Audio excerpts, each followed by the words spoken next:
जेव्हा तुम्ही social work विषयामध्ये तुम्हाला सेट द्यायची आहे, तर सेटमध्ये जेवढे सब्जेक्ट्स नोटिफाईड केलेले आहेत, नोटिफाईड याचा अर्थ त्या सब्जेक्टमध्ये सेट एक्झामिनेशन देता येते.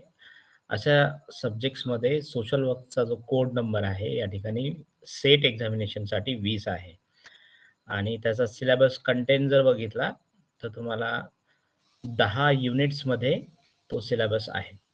आता हे 10 युनिट इन डिटेल्समध्ये आपण चर्चा करणार आहोत, कारण आपल्याकडे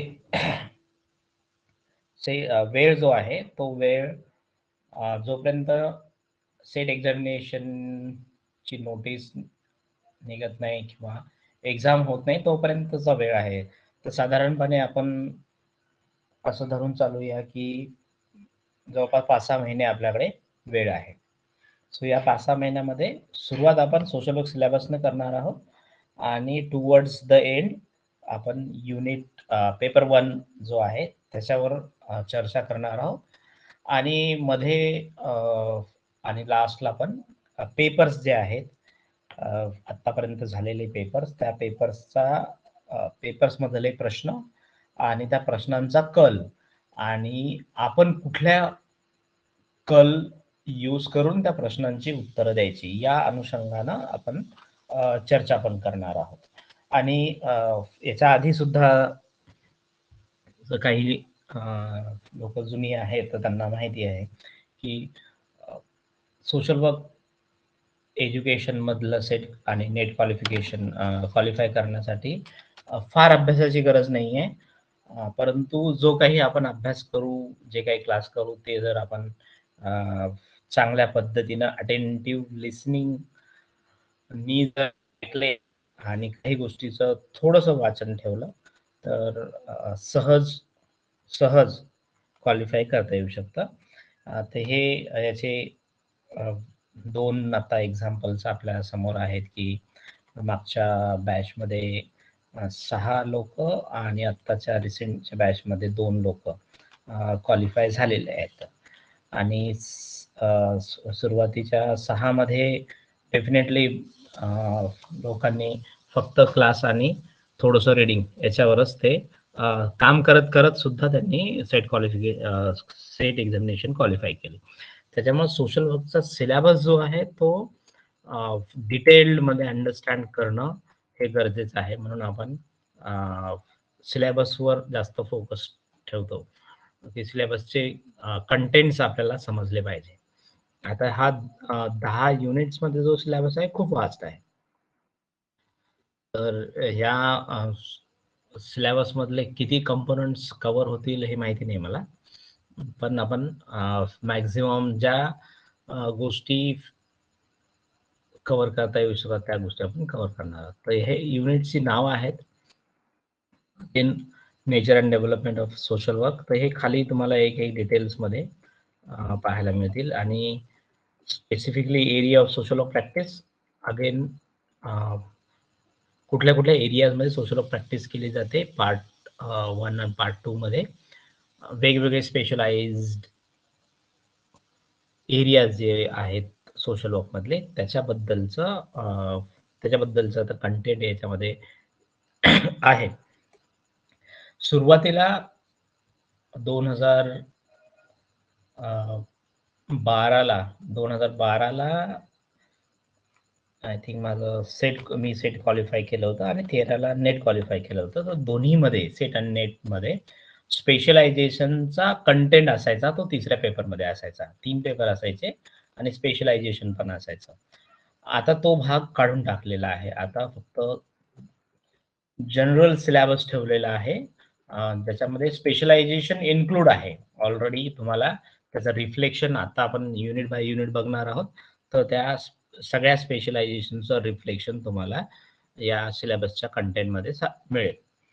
सो युनिट फर्स्ट जो आहे आणि काल थोडंसं आपल्याला म्हणजे वेळ कमी पडल्यामुळे वेळ देता नाही आला. या क्लासमध्ये तुम्हाला कुठेही प्रश्न पडला तर तुम्ही मध्येच विचारू शकता. आता 29-28 लोक आहोत आपण. तर इन बिटवीन जर तुम्हाला काही प्रश्न असेल तर तुम्ही डेफिनेटली तो विचारू शकता. तुमचं क्लॅरिफिकेशन तुम्ही त्या मुद्द्यांवर करून घेऊ शकता. म्हणजे क्लास चालू आहे आणि कसं विचारायचं असं जर असेल तर त्यात म्हणजे तुमच्या इथं आपण सगळे रोज एका स्पेसिफिक ऑब्जेक्टिव्ह साठी हा आपला ग्रुप बनलेला आहे. तुम्ही ग्रुप वर्क केलेला आहे. तर तुम्हाला group forming, norming, storming and adjourning हे कंटेंट्स ग्रुप फॉर्मेशन मधले कन्सेप्ट माहिती असतील तर फॉर्मिंगचा ऑब्जेक्टिव्ह, ग्रुप फॉर्मेशनचा ऑब्जेक्टिव्ह जो आहे म्हणजे हे मी आता याच्यासाठी सांगत आहे की हे अगेन आपल्या सिलेबस मधला पार्ट आहे. पुढे जर बघाल तुम्ही तर तुम्हाला सापडेल ते. ठीक आहे. पण आता जो आपला ग्रुप बनलेला आहे त्याचा स्पेसिफिक ऑब्जेक्टिव्ह आहे आणि ते ऑब्जेक्टिव्ह तुम्ही फुलफिल करण्यासाठी इथे कनेक्ट झालात.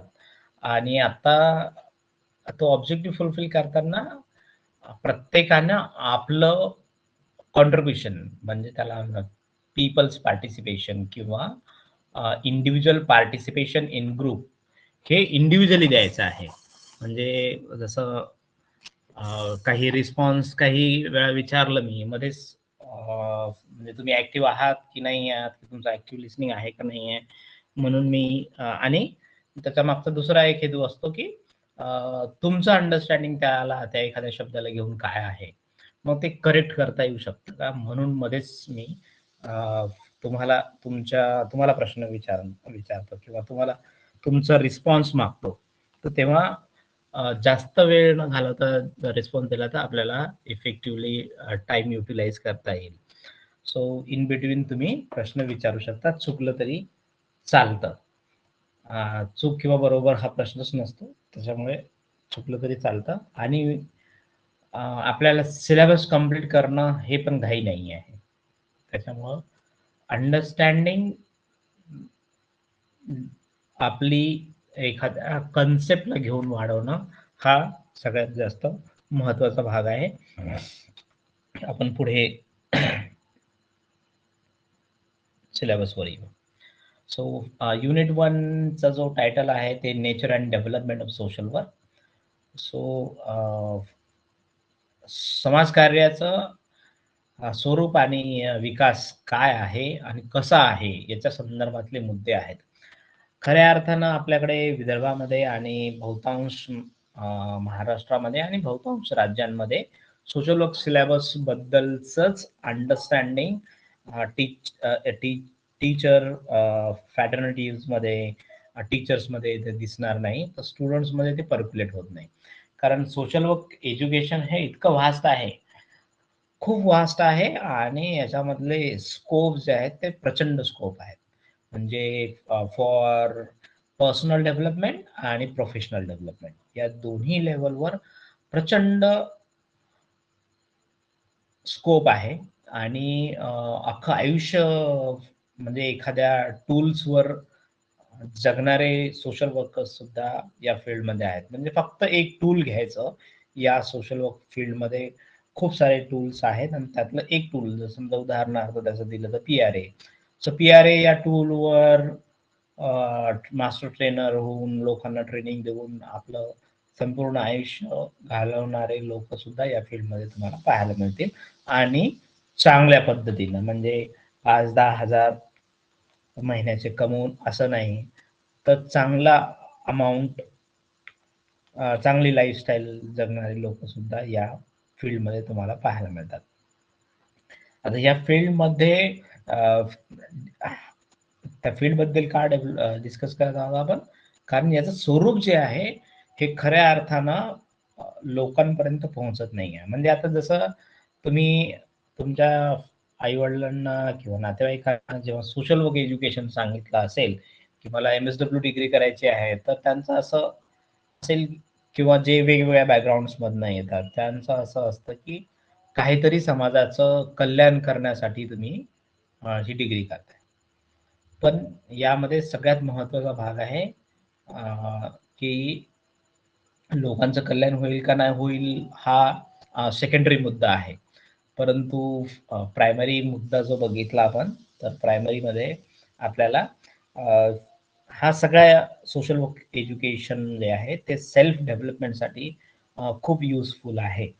आणि अगेन सेल्फ डेव्हलपमेंटच्या नंतरचा भाग येतो प्रोफेशनल डेव्हलपमेंट, आणि त्याच्यासाठी सुद्धा हा जो कंटेंट आहे सोशल वर्क सिलेबसचा तो खूप उपयुक्त ठरतो, जर तो सायंटिफिक पद्धतीनं अभ्यासला आणि प्रॅक्टिस केला तर. आता ते जर तर च्या प्रश्नांमध्ये अनेक लोक येऊन जातात आतमध्ये, म्हणजे जे आज अनेक वर्षापासून म्हणजे मला 5 वर्ष कंप्लीट झाले, तर 5 वर्षामधला डेटा जरी घेऊन बघितला तरी अनेक लोक म्हणजे आजही म्हणजे मी हे फक्त आपल्या कॉलेजमधलंच नाही सांगत आहे, विदर्भ, मराठवाडा, पश्चिम महाराष्ट्र, त्याच्यानंतर इतर राज्यांमध्ये सुद्धा सोशल वर्क एज्युकेशन चांगल्या पद्धतीनं आहे. पण ते त्या सायंटिफिक वेनी तो कोर्स कंटेंट तसं त्याच पद्धतीनं डिलिव्हर केला जातो का, हा सगळा मुद्दा जो आहे तो चर्चेचा आहे. म्हणून तुम्हाला या फील्डमध्ये सुद्धा जास्त डेव्हलपमेंट फार दिसत नाही. पण मी स्वतः जवळपास 13 वर्ष गव्हर्नमेंट सेक्टरमध्ये न येता डेव्हलपमेंट सेक्टरमध्ये, एनजीओ सेक्टरमध्ये किंवा सोशल वर्क प्रॅक्टिकल फील्डमध्ये असं म्हणू आपण, की मी फील्डमध्ये नॉन गव्हर्नमेंट सेक्टरमध्ये राहून बघितलेलं आहे, अभ्यासलेलं आहे आणि नॅशनल इंटरनॅशनल लेवलवरच्या लोकांसोबत काम केलेलं आहे. तर त्याच्यामुळं मला ते एक संधी मिळाली की सोशल वर्क फील्डचा नेचर काय आहे, स्वरूप काय आहे, कुठे कुठे त्या या एज्युकेशनला घेऊन प्रॅक्टिसेस आहेत आणि किती मोठा स्कोप आहे. म्हणजे मी तुम्हाला माझ्याकडे काही त्याचे एव्हिडन्सेस आहेत की मी स्वतः 2,23,000 पर मंथ सॅलरीला अप्लाय सुद्धा केलं होतं. 2,23,000 पर मंथ हे सोशल वर्क फील्ड देऊ शकते. हे दुसरं फील्ड टेक्निकल म्हणजे इंजिनिअरिंग, सॉफ्टवेअर हे सगळ्या गोष्टी तर देतातच देतात डेफिनेटली, पण सोशल वर्क फील्ड सुद्धा ही सॅलरी देऊ शकते. अप्लाय केलं होतं मी WHO ला, वर्ल्ड हेल्थ ऑर्गनायझेशनला, मेंटल हेल्थ फील्डमध्ये. तर ते हे स्कोप सांगण्याचा भाग आहे की UK, UN आणि इंडियामध्ये प्रोफेशनल सोशल वर्क जे आहे त्याचं त्याची एक चांगली मोठी हिस्ट्री आहे आणि प्रेझेंटली अनेक डेव्हलपमेंट या फील्डमध्ये होत आहेत. सायंटिफिक प्रॅक्टिसेस आणल्या जात आहेत. तो आपल्याकडे अजून आलेला नाही आहे, आपल्याकडे अजूनही अंधार आहे, तो भाग वेगळा. पण जो सिलेबस कंटेंट आहे तो आणि रिअल मध्ये सोशल वर्क फील्डचं नेचर काय आहे ते अभ्यासणं. सो अगेन UK, US आणि इतर हे UK, US चा हिस्टॉरिकल बॅकग्राऊंड आहे म्हणून इथं रेफरन्स दिलेला आहे. त्याच्या व्यतिरिक्त अनेक कंट्रीजमध्ये सोशल वर्क एज्युकेशन दिलं जातं आणि ते कोर्स पण चांगल्या पद्धतीनं वेगवेगळ्या युनिव्हर्सिटीज, इंटरनॅशनल युनिव्हर्सिटीजमध्ये पण आहे. म्हणजे तुम्ही जर थोडंसं गुगल बाबाला जर विचारला तर तुम्हाला बहुतांश कंट्रीजमध्ये सोशल वर्क एज्युकेशन हा कोर्स आढळून येतो. त्याच्यानंतर इथला जो आत्ता आपल्यासमोर जो कंटेंट आहे तो स्वरूपच्या अंगानं आहे. सोशल वर्कचं स्वरूप कुठं कुठं आहे. तर social reformer and social work, professional social work, त्याच्यातलं मग contribution of social reformers in 19th and 20th century in the development of professional social work in India. तर भारतातलं जे व्यावसायिक समाजकार्य आहे 19 आणि 20व्या शतकातलं, त्यामध्ये सोशल रिफॉर्मरचा काय रोल होता. सो स्पेसिफिकली अनेक लोक मराठी बुक्स रेफर करताना सामाजिक कार्यकर्ते असा शब्द प्रयोग करतात. तर सामाजिक कार्यकर्ते आणि समाज कार्यकर्ते याच्यामध्ये जसं डिफरन्स आहे, तसं सोशल रिफॉर्मर समाज सुधारक आणि समाज कार्यकर्ते याच्यामध्ये सुद्धा फरक आहे आणि तो फरक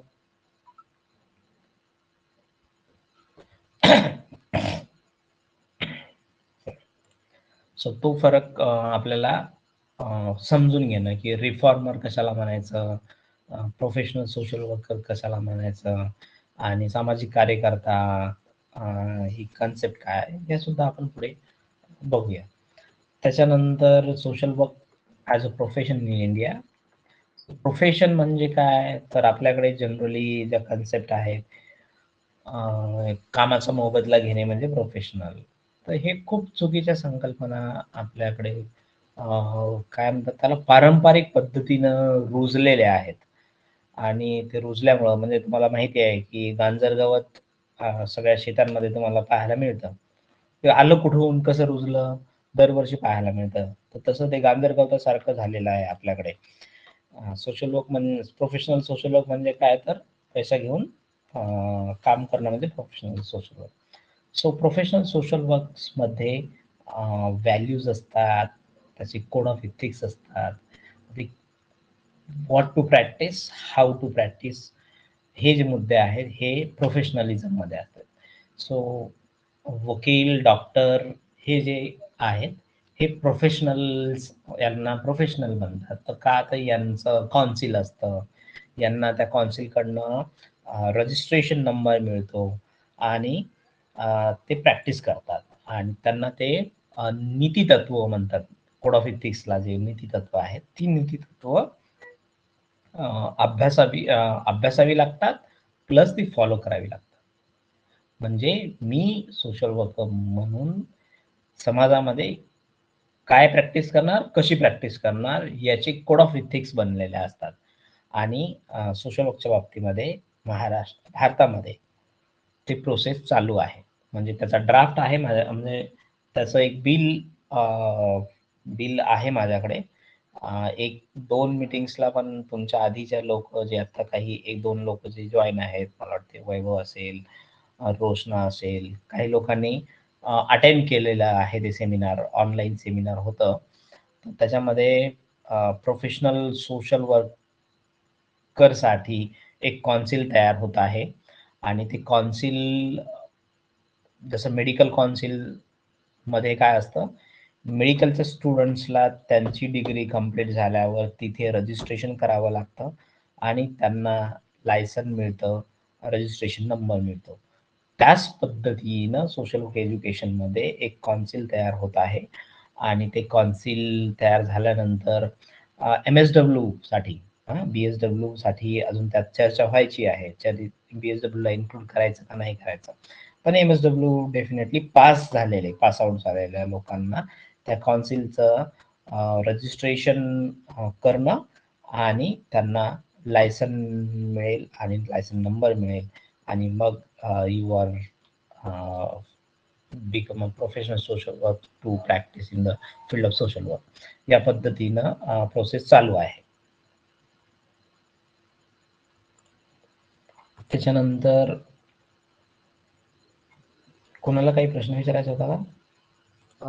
सरजी, मुलं नाही का रिक्वेस्ट आलेल्या आहेत त्यांच्या, तर त्यांना ऍड करा ना. अच्छा, एक मिनिट, मला दुसऱ्या विंडोवर जावं लागतंय. कोणाची तर नाही आहे रिक्वेस्ट. एक मिनिट, मी त्याला रिफ्रेश करतो.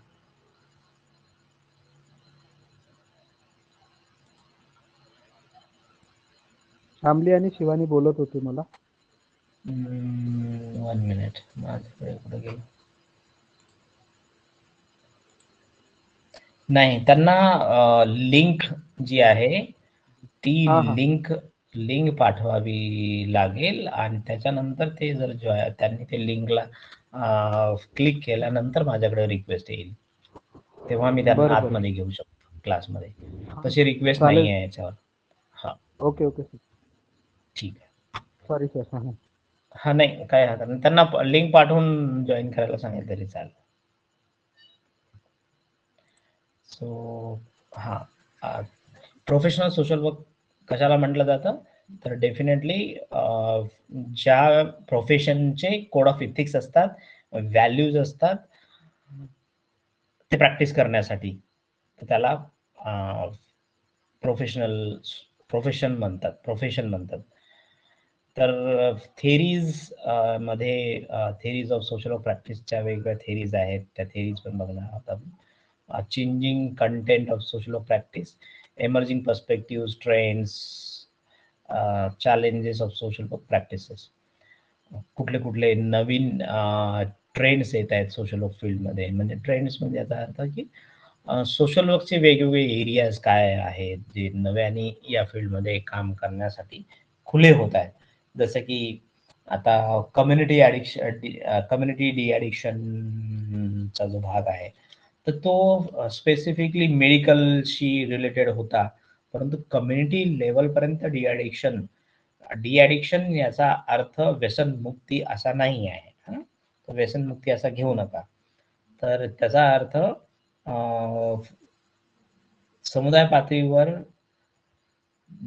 दारूच्या समस्येसंदर्भामध्ये काम कसं केलं जातं, हे एक एरिया विकसित होत आहे. डिझास्टर आहे, ट्रान्सजेंडर कम्युनिटी सोबतचं काम आहे. तर असे वेगवेगळे एरियाज जे आहेत ते वेगवेगळे एरियाज नव्याने आपल्या समोर येत आहेत. जसं आता कोविडमुळे संपूर्ण जगामध्ये जी परिस्थिती झालेली आहे, म्हणजे ट्रीटमेंट, प्रिव्हेन्शन आणि अवेअरनेस या तिन्ही लेवलवर प्रत्येक जिल्ह्यामध्ये आता सध्याच्या काळामध्ये प्रत्येक जिल्ह्यामध्ये सोशल वर्कर्सची आता सध्या डिमांड आहे टू क्रिएट अवेअरनेस कोविड लसीकरणासंदर्भामध्ये. तर तिथे सुद्धा म्हणजे हे एमर्जिंग ट्रेंड्स आहेत, नव्याने कुठल्या कुठल्या गोष्टी येत आहेत त्या संदर्भातल्या. त्याच्यानंतर social work practice in various setting, family, child and youth welfare, industry, old person with disabilities, environment, women and welfare, healthcare and disaster management. मी आता त्याच्याबद्दल बोलत होतो तेच कंटेंट इथे तुम्हाला दिसतंय की ओल्डर पर्सन संदर्भामध्ये आतापर्यंत सोशल वर्कमध्ये फार काही कंटेंट नव्हता. म्हणजे वृद्ध व्यक्तींच्या समस्या या पलीकडे असं काही नव्हतं, परंतु वृद्ध व्यक्तींच्या संदर्भाने नव्याने कोर्स डिझाईन केलेला आहे. संपूर्ण पेपर डिझाईन आहे. त्याच्यामध्ये प्रॉब्लेम्स पासनं प्रोग्राम्स, पॉलिसीज असं सगळं कंटेंट त्यामध्ये दिलेलं आहे in reference to Indian context. तर भारताच्या संदर्भामध्ये वृद्ध व्यक्तींची संख्या काय आहे, भारताच्या संदर्भामध्ये वृद्ध व्यक्तींचा प्रश्न म्हणून काय आहे, बदलत्या कुटुंब व्यवस्थेमुळे, बदलत्या समाज व्यवस्थेमुळे वृद्ध व्यक्तींना कोणकोणते प्रश्न भारताच्या संदर्भामध्ये उभे होताना दिसतात आणि ते ते प्रश्न सोडवण्यासाठी शासन असेल किंवा आपल्याकडची यंत्रणा असेल, तर यांचे काय प्रयत्न आहेत आणि ते प्रयत्न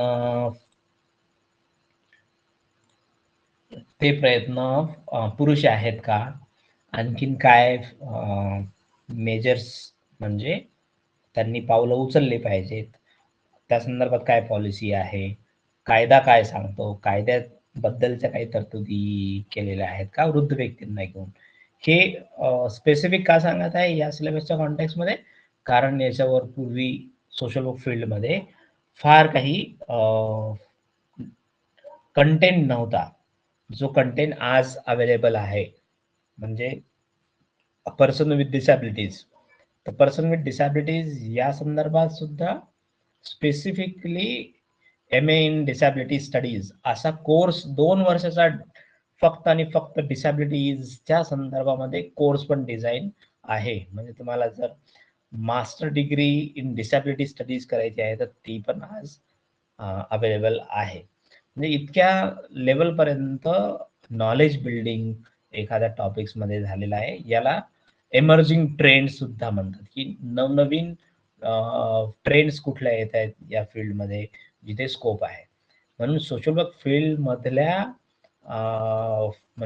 फील्डमधला स्कोप जो आहे तो दिवसेंदिवस वाढत चाललेला आहे, कमी होत चाललेला नाही आहे. म्हणजे जॉब ऑपॉर्च्युनिटीज कमी होत आहेत असं काही लोकांचं म्हणणं असेल तर ते डेटा म्हणजे क्वालिटीच्या कॉन्टेक्स्ट मध्ये डेफिनेटली ते चित्र वेगळं आहे, तसं नाही आहे. जॉब ऑपॉर्च्युनिटीज, नवनवीन ट्रेंड्स आहेत, नवीन नवीन प्रश्न उभे राहत आहेत, नवनवीन, जसं आता तुम्हाला याच्यापूर्वी पोक्सो कायदा नव्हता. मला वाटते दिल्लीमधले दिल्लीमध्ये जे इन्सिडेंट झाला त्याच्यानंतर निर्भया हत्याकांड जे झालं, त्यानंतर केंद्र सरकारने भारतभर एक प्रोग्राम सुरू केलेला आहे, त्याला वन स्टॉप क्रायसिस सेंटर, आणि त्याला फंडिंग आहे खूप सारं केंद्र सरकारचं. त्या प्रोजेक्ट मधला जर स्टाफ बघितला तो मॅक्झिमम स्टाफ जो आहे तो सोशल वर्क फील्ड मधला आहे. फक्त चौकीदार हे जर सोडले, म्हणजे या पदासाठी सुद्धा सोशल वर्कर्सनी अप्लाय केलं, तो भाग वेगळा.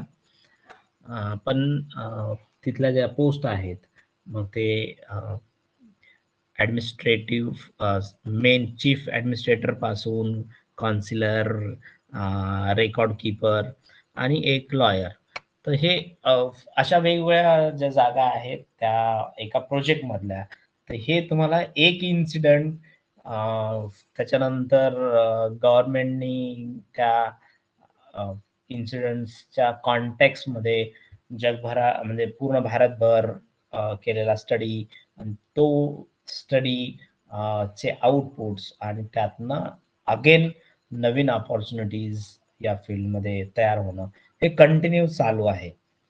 म्हणजे आपल्याकडे फक्त ते आपण म्हणजे त्या लेवल पर्यंत जात नाही, म्हणून नुसतं फील्ड जरी सोशल वर्क फील्ड जर शोधायला गेला तर जवळपास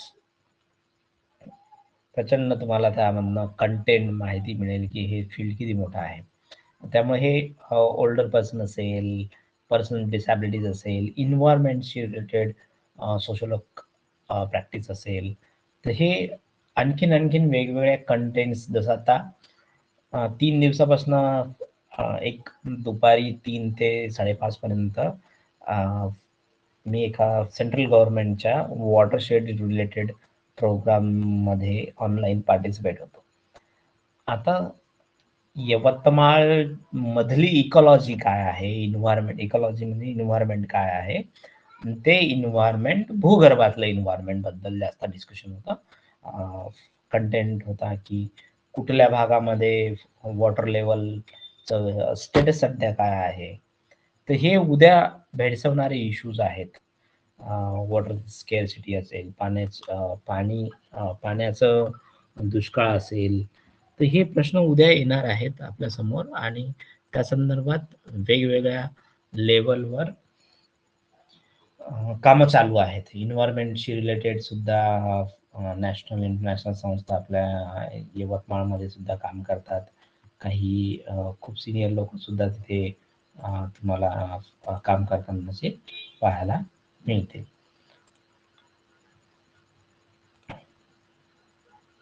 तर हा पहिला युनिट होता. सो दूसरा युनिट जो आहे, स्क्रीन दिसते ना सगळ्यांना? हो सर. सो दुसरा युनिट जो आहे हा जर तुम्ही बघितला तर हा दुसरा युनिट 2 पार्ट मध्ये आहे. म्हणून जसं सांगितलं तुम्हाला मी की सिलेबस डिटेल जर बघितलं तर आपल्याला असं कळते की सगळंच कंटेंट इथे दिसून येतो. दुसऱ्या युनिट मध्ये हाफ पार्ट जो आहे तो सोशलॉजिकल आस्पेक्ट आहे, आणि हा पार्ट जो आहे तो सायकोलॉजीचा आहे. म्हणजे सोशलॉजी सब्जेक्टचा आहे आणि सायकोलॉजी सब्जेक्टचा आहे.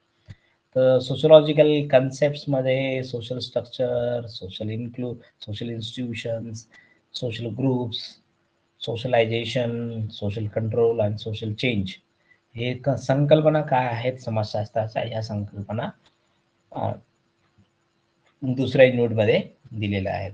त्याच्यानंतर approaches to the study of society, समाजाचा अभ्यास करताना कुठले कुठले मार्ग घेऊन अभ्यास करायचा आहे. मग ते फंक्शनलिस्ट अप्रोच आहे, कॉन्फ्लिक्ट अप्रोच आहे, डायलेक्टिकल अप्रोच आहे, स्ट्रक्चरलिझम अप्रोच आहे, पोस्ट मॉडर्निझम अप्रोच आहे. आता हे अप्रोचेस तुम्हाला सोशिओलॉजीमध्ये होते का नाही होते मला नाही माहिती, परंतु हा सोशिओलॉजीच्या सिलेबस मधला आहे. याचा अर्थ तुमचा सिलेबस म्हणजे सोशिओलॉजीचा सिलेबस असं नाही. तुमचा सिलेबस सोशल वर्कचा सिलेबस म्हणजे सिलेबस असं नाही. तर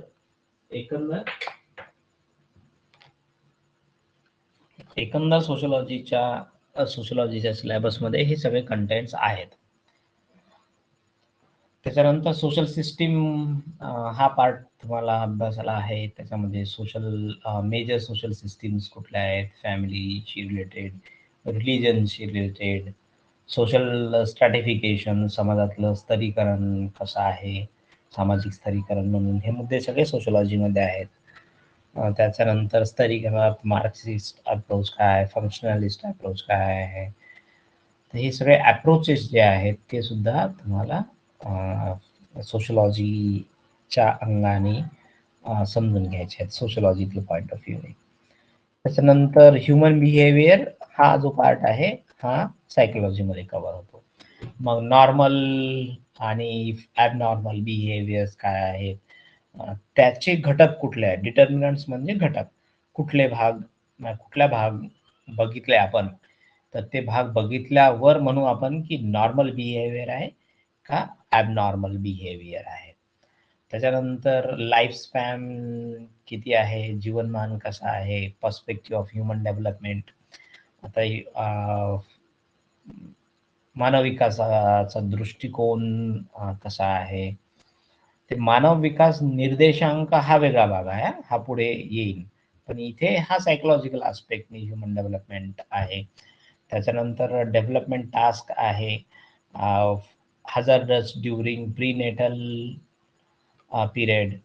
तर प्रीनेटल आणि पोस्टनेटल हा कन्सेप्ट सुद्धा तुम्हाला सायकोलॉजीमध्ये अभ्यासाला येईल, की जन्मपूर्व अवस्था, बाल्यावस्था, पूर्व बाल्यावस्था, आणि तिथलं हजार्डस म्हणजे धोके, काय काय धोके आहेत ते जाणणं. त्याच्यानंतर बेबीहूड, चाइल्डहूड, प्युबर्टी, ॲडोलसंट अँड अडल्टहूड. तर प्युबर्टी, ॲडोलसंट अँड अडल्टहूड ह्या सगळ्या संकल्पना तुम्हाला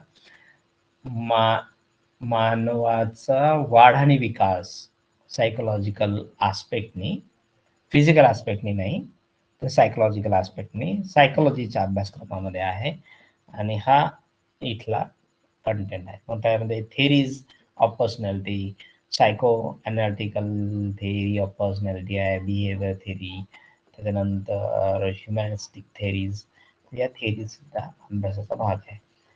त्यानंतर सोशल सायकोलॉजीमध्ये social perception, attitude formation, change and measurement, communication and theories of collective behavior हा कंटेंट आपण त्यामध्ये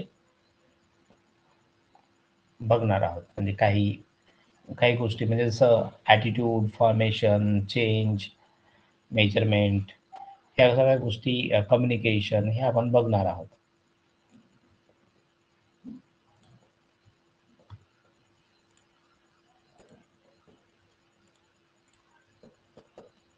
कुणाचा माईक ऑन झाला होता, कुणाला काही विचारायचं होतं का?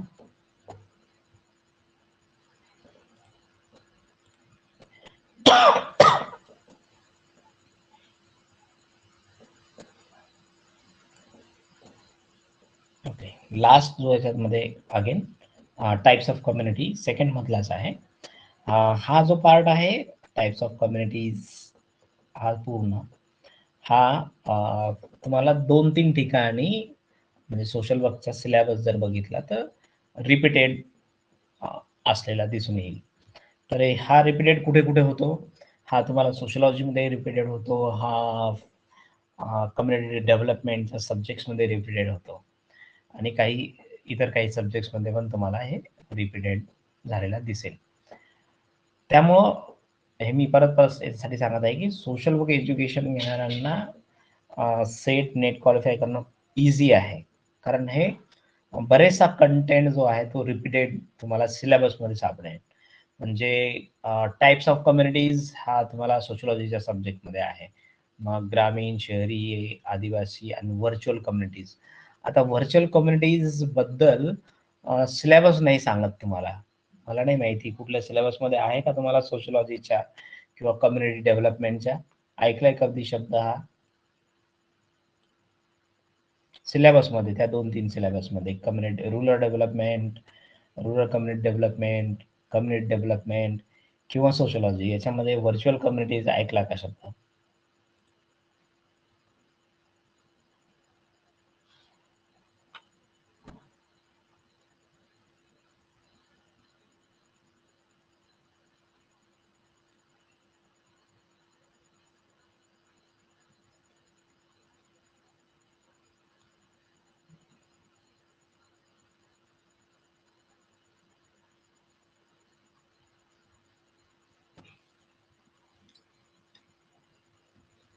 नाही ऐकलं सर. ओके.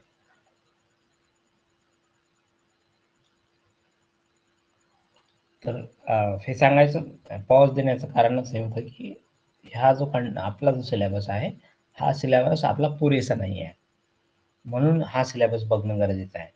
हा सोशल सिलेबस आहे.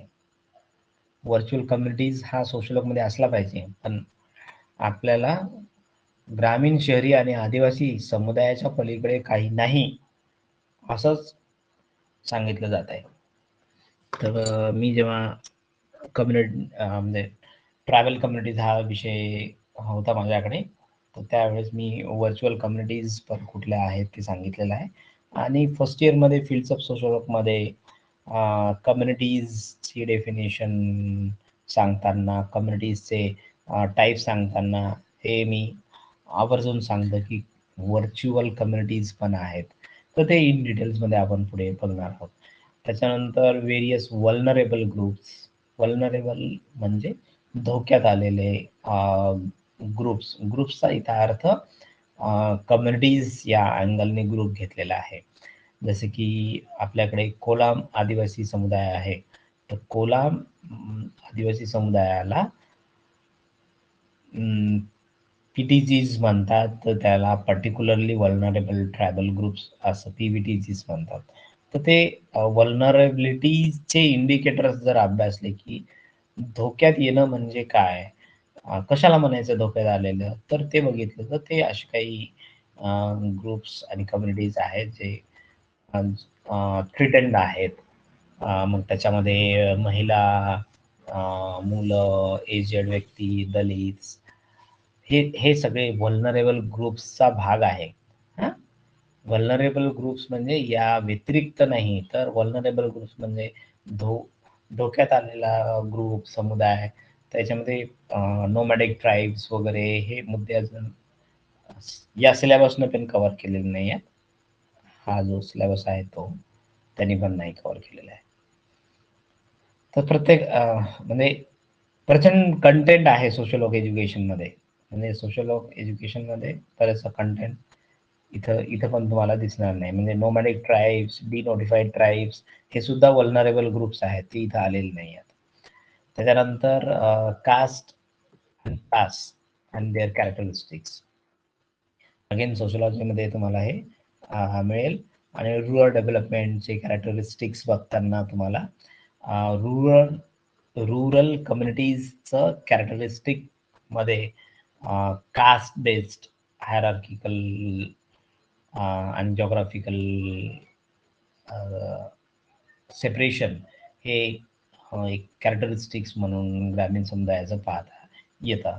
तर ह्या सगळ्या सोशलॉजी, सायकोलॉजी आणि थोडासा कम्युनिटी डेव्हलपमेंट हा भाग सेकंड युनिटमध्ये आहे. थर्ड युनिट जो आहे social work with individual and group.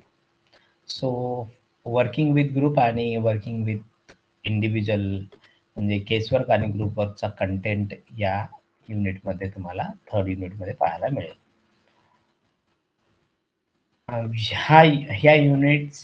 ह्या युनिटमधला कंटेंट आणि तुमच्या सिलेबसचा कंटेंट म्हणजे तुम्ही अभ्यासात असाल किंवा अभ्यासलेला असेल, तर हे जर तुम्ही चेक केला तर काही मुद्दे वेगळे दिसतील आणि बहुतांश मुद्दे तुम्हाला सारखे दिसतील. केस वर्कमध्ये basic social case work concept आहे, social role, social functioning, need assessment, adaptation, social environment, person in environment fit, principles and components. हे केस वर्कच्या संदर्भातले. अप्रोचेस टू केस वर्क, वेगवेगळे अप्रोचेस, मग त्याच्यामध्ये डायग्नोस्टिक अप्रोच काय, फंक्शनल अप्रोच काय, problem solving approach काय, task centred आणि रेमेडियल अप्रोचेस काय. हे केस वर्क मध्ये वापरल्या जाणारे अप्रोचेस आहेत. आता काही लोकांना पहिल्यांदा ऐकायला येत असतील किंवा सिलेबस मध्ये आहेत नाही आहेत, मी सिलेबस बघितलेला नाही आहे केस वर्कचा, तुम्हाला जो अभ्यासक्रमाला आहे तो. परंतु एक असं गृहीत धरू की प्रॉब्लेम सॉल्विंग आणि फंक्शनल आणि डायग्नोस्टिक अप्रोच एवढे तरी अप्रोच तुम्ही याआधी ऐकले असावेत. ते शिकवले आहेत नाही आहेत, तुम्ही ऐकले आहे नाही आहे, त्याच्याबद्दल मला फार माहिती नाही आहे. सो हे सोशल व प्रॅक्टिस मध्ये केस वर्कची प्रॅक्टिस करताना हे सगळे अप्रोचेस वापरले जातात प्रॅक्टिस मध्ये. त्याच्यानंतर process and techniques of social work, phases of social work intervention, techniques of casework intervention, principle of interviewing and casework recording. So त्याच्यानंतर group work, social group work मध्ये definition, characteristics, functions, group structure, classification of groups and making of social group, issues and identity, diversity and marginalisation. हा सगळा group work मधला content आहे. त्याच्यानंतरचा पण सगळा group वर्कचाच content आहे. Social group वर्कची process काय आहे, डायनामिक्स काय आहेत, प्रिन्सिपल्स काय आहेत. डायनामिक्स ग्रुप मधले डायनामिक्स म्हणजे जसे की आता ग्रुप वर्क प्रोसेस मध्ये ग्रुपमध्ये असणाऱ्या डिफरंट इंडिव्हिज्युअल्स, त्यांचे आयडियोलॉजीज, त्यांचं थिंकिंग, त्यांचं बिहेवियर, त्यांचा ग्रुप मधला परफॉर्मन्स आणि त्यांचा इंडिव्हिज्युअल परफॉर्मन्स. म्हणजे एखादी व्यक्ती ग्रुपमध्ये वेगळी वागेल आणि इंडिव्हिज्युअली तिचं वागणं वेगळं असतं. तर हे सगळे डायनामिक्स म्हणतात याला, की गटामध्ये एखाद्या व्यक्तीचं वर्तन आणि गटाबाहेरचं वर्तन याच्यातला फरक, ती गटात असताना कशी वागते, कशी विचार करते, हा जो भाग आहे तो हा सगळा ग्रुप डायनामिक्सचा भाग आहे. हे त्याच्यामध्ये तुम्हाला ग्रुप प्रोसेस मध्ये फॉर्मेशन नंतर, ग्रुप फॉर्मेशन नंतर त्या ग्रुप मधल्या इंडिव्हिज्युअलची प्रोफाईल बनवावी लागते. मग त्या प्रोफाइलिंग मध्ये स्पेसिफिकली एज, एज्युकेशन, त्याच्यानंतर कॅरेक्टरिस्टिक्स, तर हे सगळ्या गोष्टी अभ्यासल्या तर इंडिव्हिज्युअल नीड आयडेंटिफिकेशन ही केस वर्क मध्ये जशी असते तसं इथे ग्रुप वर्क मध्ये त्या ग्रुप मधल्या इंडिव्हिज्युअल लोकांच्या इंडिव्हिज्युअल आयडेंटिटीजला घेऊन अनेक गोष्टी बघितल्या जातात. पुढे आपण याच्यावर सविस्तर बघणार आहोत. तर प्रिन्सिपल्स, डिटर्मिनंट्स म्हणजे घटक, इंडिकेटर्स म्हणजे दर्शक आणि आउटकम्स सध्या काय असणार आहे. Decision making and problem solving process. Problem solving process तुम्हाला अगेन सायकोलॉजी मध्ये पण बघितलं, केस वर्क मध्ये पण बघितलं आणि ग्रुप वर्क मध्ये पण आहे. प्लस काउन्सिलिंगचा पेपर आहे, त्या काउन्सिलिंगच्या पेपर मध्ये पण प्रॉब्लेम सॉल्विंग प्रोसेस काय आहे त्याच्याबद्दलचा दिलेला आहे. म्हणजे एकच मुद्दा 2-3 ठिकाणी तुम्हाला रिपीट होतानाचा दिसेल. थेरीज ऑफ लीडरशिप, लीडरशिप हे लीडरशिप आणि तुम्हाला माहिती असलेलं लीडरशिप हे वेगळं. लीडरशिप इथे काय अर्थ आहे, कोणाला थोडक्यात सांगता येईल का? कुठल्या कॉन्टेक्स्टनी आहे लीडरशिप?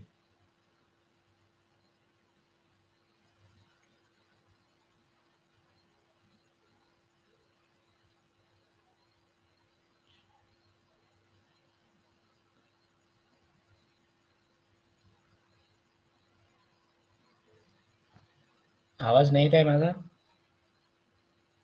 येत आहे सर.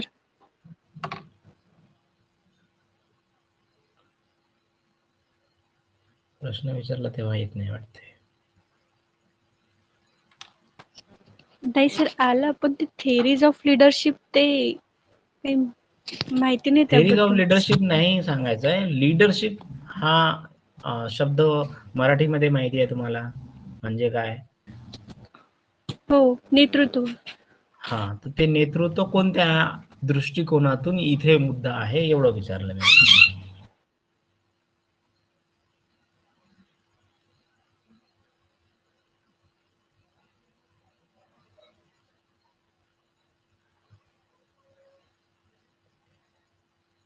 सर रक्षणदा.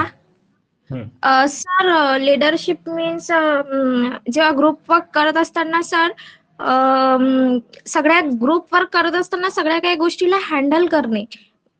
करताना एक विद्यार्थी किंवा म्हणजे ग्रुप वर्क करताना एखादी विद्यार्थी जो सगळ्या गोष्टीला हँडल करतो, सगळ्या गोष्टीला घेऊन चालतो आणि त्याला आपण एक लीडरशिप म्हणू शकतो सर, की मॅनेजमेंट, ग्रुपला टिकवून ठेवणे, ग्रुपमध्ये जे सदस्य असतात ज्या म्हणजे गोष्टींवर आपल्याला करायचं आहे काम, त्या गोष्टी मॅनेजमेंट व्यवस्थित करणे आणि ग्रुपमध्ये जेवढे सदस्य आहेत त्यांना पण व्यवस्थित घेऊन चालणे, याला लीडरशिप म्हणता येईल सर एकंदरीत. बरोबर आहे, पण माझा प्रश्न असा होता की लीडरशिपचा जो अँगल आहे, म्हणजे लीडरशिप काय आहे, नेतृत्व करणं हे सगळ्यांना माहिती आहे, सगळे सांगतील. आता जसं रक्षणदानी सांगितलं आणि मगाशी मला वाटतं भक्ती होती, तिने पण सांगितलं. तर इथे या कॉन्टेक्स्ट मध्ये कोणाची लीडरशिप, कोणत्या लीडरशिप बद्दल असा प्रश्न आहे माझा. म्हणजे तिथे काम करणारा सोशल वर्क हा लीडर म्हणून त्याच्याबद्दल आहे का, नेतृत्व कोणीही नेतृत्व करणं त्याच्याबद्दल आहे का, गटामधल्या व्यक्तींच्या लीडरशिप बद्दल आहे, असा प्रश्न आहे. सर गटामधले म्हणजे गटामधले सर. राईट. सो त्यासाठीच मी तिथे थांबून ते क्लॅरिफिकेशन देत होतो की इथे जो शब्द आहे थेरीज ऑफ लीडरशिप, डेफिनेटली लीडरशिपच्या वेगवेगळ्या थेरीज आहेत. त्या थेरीज मधलं काही कंटेंट आपण डेफिनेटली बघणार आहोत. लीडरशिप बद्दल मोठमोठी बुक्स आहेत इंग्रजी मधली. तर इथे हा जो लीडरशिप हा शब्द जो आहे हा ग्रुप वर्कच्या कॉन्टेक्स्ट मध्ये आहे आणि त्या ग्रुप बद्दल आहे, जो ग्रुप आपण फॉर्म करतो प्रॅक्टिस साठी किंवा सोशल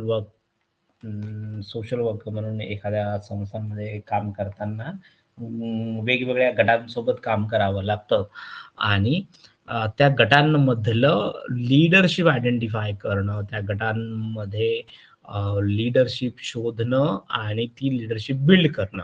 याचं बेस्ट उदाहरण मला आता आठवलं, म्हणजे आत्ताच म्हणजे याच्यामध्ये माझे 2 क्लासमेट्स पण जॉईन आहेत. तर दोन्ही म्हणजे आता सुनील जाधव सरांना सगळेजण ओळखतात तुमच्यापैकी बरेच जण, त्यांच्याकडे तुम्ही फील्डवर्क केलं. तर ते फील्डवर्कचं लीडरशिपचं मला आता एक्झाम्पल आठवलं की ते स्वतः अशा गावातल्या महिलांच्या गटांचं फॉर्मेशन करतात. सुरुवातीला ह्या सगळ्या महिला इंडिव्हिज्युअल असतात, त्यांना ग्रुपमध्ये बांधणं, ग्रुपमध्ये बांधताना त्यांचे स्पेसिफिक ऑब्जेक्टिव्ह ठरवलेले आहेत, रोल्स रिस्पॉन्सिबिलिटी ठरवलेल्या आहेत आणि त्यामधून एक लीडर आयडेंटिफाय करणं, तर ही सगळी प्रोसेस जी आहे डेफिनेटली तुम्ही डोळसपणे जर अभ्यासली तर तुम्हाला ग्रुप वर्कची पूर्ण थेरी या गटांमधल्या म्हणजे MSRLM मधल्या गटांमध्ये सापडेल. म्हणजे हे एकच आहे असं नाही आहे, अनेक ठिकाणी एक्झाम्पल सापडतात. तर फील्ड मधून ही थेरी तुम्हाला डेफिनेटली शोधता येते, बिल्ड करता येते. म्हणजे सोशल वर्क एज्युकेशन मधले सगळे कंटेंट्स जे आहेत हे तुम्हाला फील्ड मधून सुद्धा कॅप्चर करता येऊ शकतात. नॉट नेसेसरी याला तुम्ही थेरी वाचली पाहिजे, थेरी अभ्यासली तर ते तुम्हाला बघता येईल असं नाही. पण थेरी वाचणं अभ्यासणं हा टास्क जो आहे हा तुम्हाला नवीन पर्स्पेक्टिव्हने बघणं लक्षात येईल. म्हणजे मी आतापर्यंत लिडरशिपच्या कॉन्टेक्स्ट मध्ये त्या गटाला पाहिलं नव्हतं. मग ते एकदम ते ग्रुप वर्कच्या कॉन्टेक्स्ट मध्ये मला आठवलं की हा सगळा ग्रुप वर्क प्रोसेस मधलाच पार्ट आहे. फक्त तुम्ही त्याच्यातल्या ग्रुप वर्कच्या थेरीज जर या सगळ्या बचत गटांच्या प्रक्रियेमध्ये अभ्यासलं तर तुम्हाला सगळ्या थेरीज म्हणजे डिसिजन मेकिंग असेल, प्रॉब्लेम सॉल्विंग असेल. प्रॉब्लेम सॉल्विंग काय आहे हे तुमच्यापैकी कोणी सांगेल का? 4 मिनिटं आहेत. प्रॉब्लेम सॉल्विंग बचत गटाच्या कॉन्टेक्स्ट मध्ये कसं आहे, म्हणजे बचत गट ॲज अ ग्रुप म्हणून त्या ग्रुप मध्ये प्रॉब्लेम सॉल्विंग अप्रोच कसा यूज केला जातो हे तुम्हाला यासाठी विचारत आहे की तुम्ही फील्डवर्क केलेलं आहे तिथे. यावेळेस आपलं सगळ्यांचं फील्डवर्क MSRLM मध्ये होतं पाऊलगावकडे. तर तुमच्यापैकी काही लोकांना सांगता येईल का?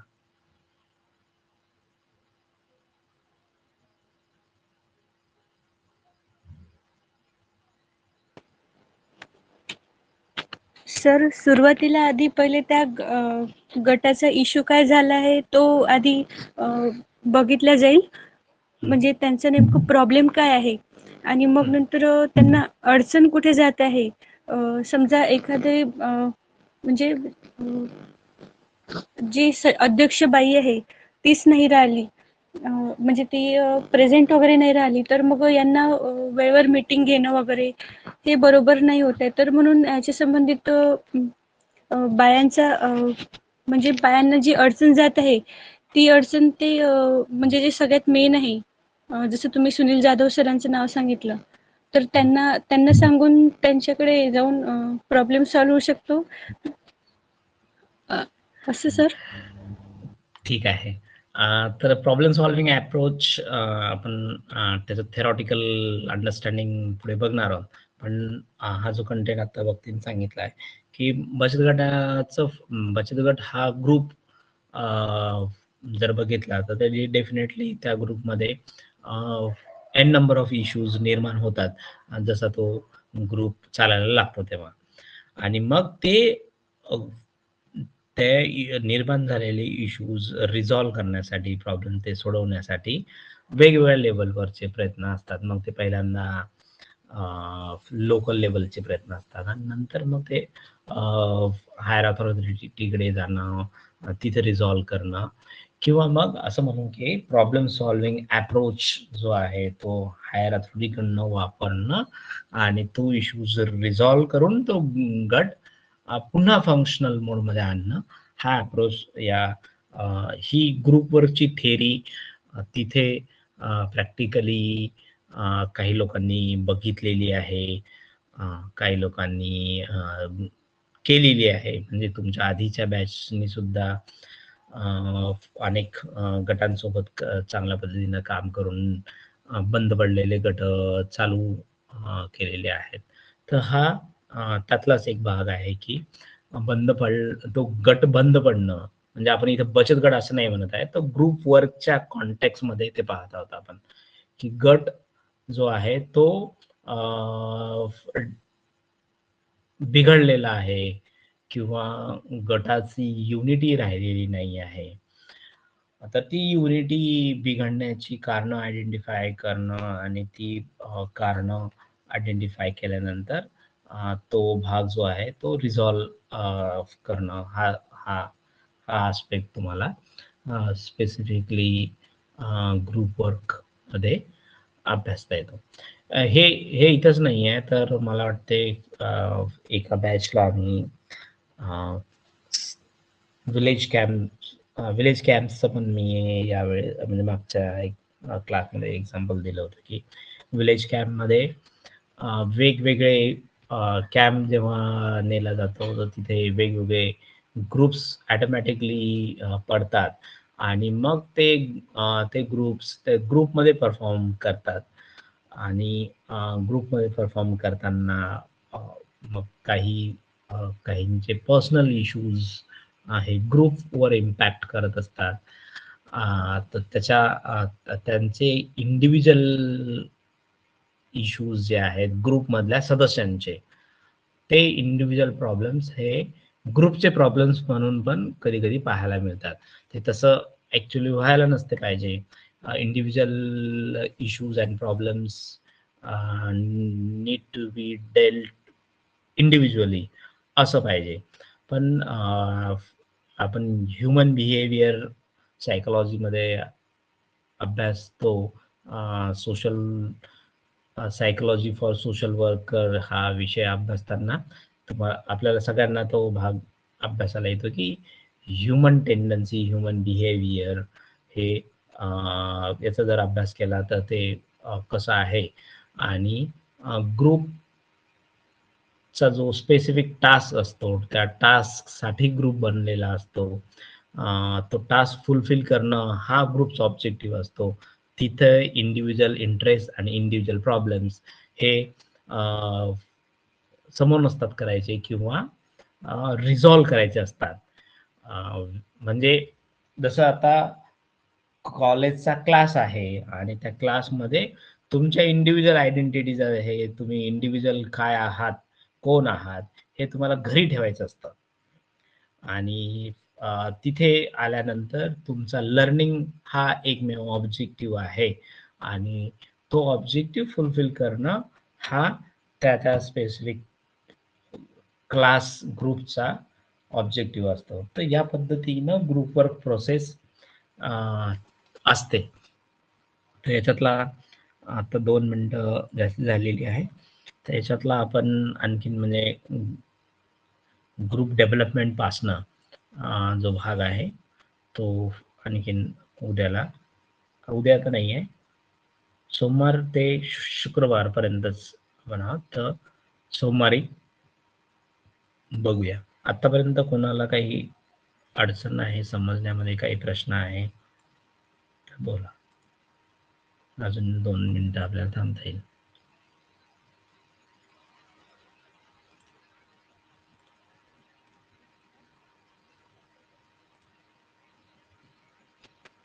सर हा हा जो सिलेबस सांगितले आहे तर या प्रत्येक टॉपिकवर म्हणजे वेगवेगळे पेपर राहणार आहे की एकच पेपर राहणार आहे सर्वांसाठी? हा सगळा एकच पेपर आहे पूर्ण 10 युनिटचा. त्याच्यामुळे 10 युनिट्सवर 200 मार्काचा पेपर असणार आहे आणि म्हणून म्हणजे आत्ताच कुठेतरी 1 मिनिट मला डेटा सांगतो तुम्हाला. आजच बहुतेक आज का कालच माझ्याकडे एक फाईल मी कुठेतरी डाउनलोड केली. त्याच्यात क्वालिफिकेशन किती बसले होते स्टुडंट्स आणि किती क्वालिफाय झालं त्याचं स्टॅटिस्टिक आहे. एकच मिनिट तुम्हालाच दाखवतो ना मी. नाही दिसत आहे का?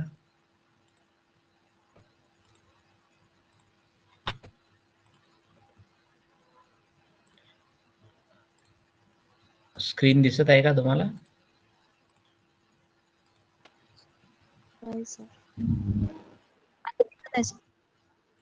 दिसत आहे ना? हो हो सर. सर. हा तर हा स्टॅटिस्टिक डेटा जर बघितला तुम्ही, हे आता रिसेंट काल का आज डाउनलोड केला. 19 फरवरीला पब्लिश झाला पण मी काल डाउनलोड केला. नंबर ऑफ कॅन्डिडेट रजिस्टर्स, तर किती कॅन्डिडेट रजिस्टर झाले फॉर नेट एक्झामिनेशनला तुम्ही बघू शकता आणि रजिस्टर झाले आणि अपियर किती झाले. त्याच्यानंतर क्वालिफाईड किती झाले. तर हे आत्ता तरी रेशो तुम्हाला खूप दिसत आहे. 43,730 लोक जे आहेत ती क्वालिफाय झालेली आहेत नेट एक्झामिनेशन मध्ये. तर एवढा 43,000 पर्यंतचा डेटा म्हणजे नंबर हा वाढलेला आहे याच्यामध्ये. म्हणून हे जे 200 म्हणजे याच्या आधी म्हणजे 12 लाख कुठे आणि 12 लाख मधनं 43,000, तरी हा 43,000 खूप जास्ती झाला. याच्या आधी खूप कमी रिझल्ट लागायचा. म्हणजे 12 लाखामध्ये जवळपास 2-3 हजार एवढाच रिझल्ट असायचा. तर त्याचं कारणच आहे की सिलेबस, जो सिलेबस तुम्ही बघितलेला आहे आणखीन बघणार आहोत आपण, तो खूप सारा वास्ट आहे आणि तो 3 पेपरमध्ये डिवाइड होता. पहिला पेपर तुम्ही काल आपण चर्चा केली तो आहे, दुसरा पेपर हा सोशल वर्कचा आणि तिसरा paper social work plus specialisation असा होता. आता तो कंबाईन याच्यामध्येच केलेला आहे. आता दुसरा जो सब्जेक्ट आहे तो सगळा सोशल वर्कशी रिलेटेड आहे. त्याच्यामुळे सगळा जो सिलेबस आहे 10 युनिट्स मध्ये तो sociology, psychology, case work, group work, research, communication, त्याच्यानंतर वेगवेगळ्या social work practices, community organisation, त्याच्यानंतर models of social action, social movements, social change, qualitative quantitative research, social welfare administration, हा सगळा कंटेंट एकाच पेपरमध्ये कव्हर होणार आहे. पॉलिसीज, प्रोग्राम, सस्टेनेबल डेव्हलपमेंट, हा सगळा.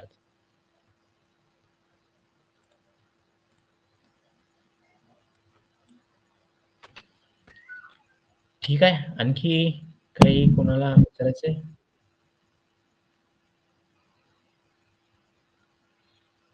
म्हणजे सर 2च टाईपचे पेपर होणार आहे ना, एक तो पहिले काल सांगितलं तो आणि एक हा सोशल वर्कवरचा. दोनच.